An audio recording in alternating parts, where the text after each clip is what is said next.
ये सवाल एनटीपीसी 2020 में आया हुआ है और अगर ये सवाल आपको नहीं आता ना तो आपका सिलेक्शन नहीं हो सकता। कुछ भी कर लो आपका सिलेक्शन नहीं हो सकता। इसका कॉन्सेप्ट आपको सीखना ही पड़ेगा। ये वो सवाल हैं जो आपके समय को बचाते हैं। क्वेश्चन क्या है? वह छोटी से छोटी संख्या कौन सी है जिसे 144, 108 और 72 से विभाजित करने पर प्रत्येक बार शेषफल 3 बचता है। 144, 108 और 72। कॉमन सेंस लगाओ। सबसे पहले तो आप यही बताओ कि 72 क्या कभी 144 से डिवाइड होगा? क्या 72 कभी 144 से डिवाइड होगा? ये वाला आप मुझे बताओ। नहीं होगा ना। तो ये इस सवाल का ऑप्शन तो हो ही नहीं सकता। पहले ये तो खत्म। अब ऑप्शन आपके पास बचे 3, 435, 435 ये हो गया, 432 हो गया और 429 हो गया। बात क्लियर? अब आप मुझे ये बताओ कि वो कह रहा है 144, 108, 72। आप क्या करेंगे? बच्चे क्या कर रहे हैं? 144, 108 और 72 इसका क्या लेने लग जाएंगे? एलसीएम लेने लग जाएंगे।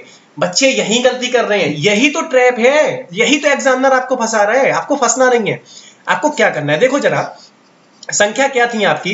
संख्या थी आपकी 144, 144, 108 और 72। कह रहा है कि प्रत्येक बार शेषफल 3 बचे तो जो भी इन संख्याओं से डिविजिबल विभाजित जो संख्या होगी वो शेषफल 3 बचाएगी।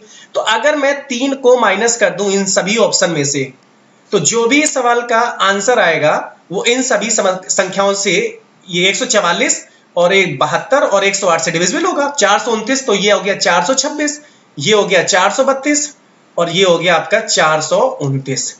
अब आप मुझे बताओ कि 144, 108 और 72 इसमें 9 है, 7 2 9। तो जो संख्या 72 से कटेगी क्या वो संख्या 9 से नहीं कटेगी? कटनी चाहिए। और 9 की डिविजिबिलिटी क्या कहती है कि संख्याओं के अंकों का योग अगर 9 से कट रहा है तो फिर वो पूरी संख्या 9 से कट जाएगी। तो देख लो जरा, 4 2 6 और 6 12, क्या ये 9 से कट रहा है? नहीं कट रहा है। इसका मतलब ये ऑप्शन नहीं होगा। 4 2 6 और 9 15, क्या 15 9 से कटता? नहीं कटता। क्या बचा? केवल व केवल ऑप्शन ई। यही इस सवाल का उत्तर है। अब आप इस सवाल को क्या है, सॉल्व नहीं करने बैठ जाएंगे, एलसीएम लेने नहीं बैठ जाएंगे। एलसीएम लेने बैठ जाएंगे तो आपको सिलेक्शन कैसे होगा? मैंने इसीलिए बोला था कि आप अगर इस सवाल को बेसिक मेथड से करोगे तो कभी भी आपका सिलेक्शन नहीं हो सकता। बात क्लियर हो गई? एक और इंटरेस्टिंग सवाल जो एनटीपीसी के ही एग्जाम में 2020 में ही पूछा गया है, ये सवाल मैं आपके लिए दे रहा हूं। ये सवाल का आंसर आप हमें कमेंट बॉक्स में बताओ कि इस सवाल का उत्तर ये होगा। तो कितने लोग इस चीज को समझ पाए हैं आप मुझे कमेंट बॉक्स में बताएं कि ये सवाल मैंने कर लिया और इसका आंसर ये है। ठीक है?